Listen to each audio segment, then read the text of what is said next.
qaybaha bulshada ee dhulbaantay reer Fuqshini taariikhdu markay ahayd 6 bisha ilaa 8 bisha shirkaas oo laga tashanayay aayaha xasiloonida badqabka iyo jiritaanka ummadda SSC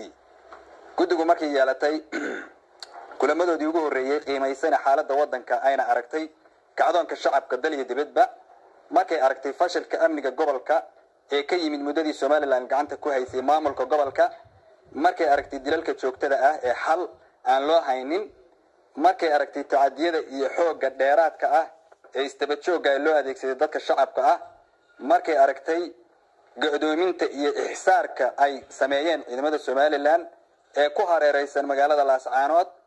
markay aragtay diidmada shacabka ee maamulka Soomaaliland markay aragtay quwadaha iyo ciidamada u dhashay gobolka ee ku soo wajahan magaalada Laascaanood markay aragtay qaxa iyo barakaca sida xawliga uga socda magaalada waxay go'aamiyeen lambar 1 guddigu waxay u tacsiyeynayaan dadkii ku dhintay tacadiyadii ka dhacay magaalada kuwii ku dhaawacmana Ilaahay waxay uga baryaan caafimaad iyo badqab lambar 2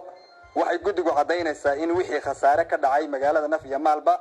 uu mas'uul ka yahay maamulka Soomaaliland lambar 3 in ay ka baxaan ciidamada Soomaaliland ee aan u dhalan deegaanka dhulbahantay iyo Fuqshini maadaama aysan ku imanin rabitaanka shacabka si loo helo nabadgelyo daris wanaag iyo wada noolaansho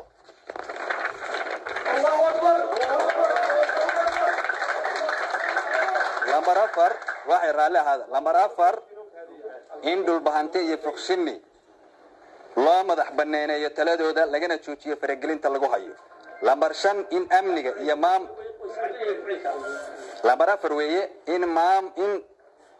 dhulbahantay iyo Fuqshini loo madax banaaneeyo taladooda lagana joojiyo faragelinta lagu hayo lambar 5 in amniga iyo maamulka gobolka lagu wareejiyo ciidamada iyo mas'uuliyiinta dhulbahantay iyo reer Fuqshini si ku meel gaar ah lambar 6 inay shir isugu yimaadaan isimada uqaasha culimada siyaasiyiinta aqoon-yahanka ganacsatada qurba joogta iyo qaybaha bulshada ee dhulbahantay iyo Fuqshini si looga tashado masiirka iyo aayaka tashiga iyo mustaqbalka ummadda lambar 7 inay ciidamada banaanka jooga ee dhulbahantay ku sugnaadaan goobahooda kana war sugaan talada dhulbahantay iyo reer Fuqshini wax galalaasana aysan geysanin lambar 8 in magaalada laga ilaaliyo dagaal ka dhaca loona turo dadka shacabka iyo bulshada ku nool lambar 9 in dadka shacabka ay isdejiyaan qaxana joojiyaan kana war sugaan shirweynaha dhulbahantay iyo Fuqshini lambar 10 in shacabku ilaaliyaan hantida ummadda mid guud iyo mid gaar ah lambar 11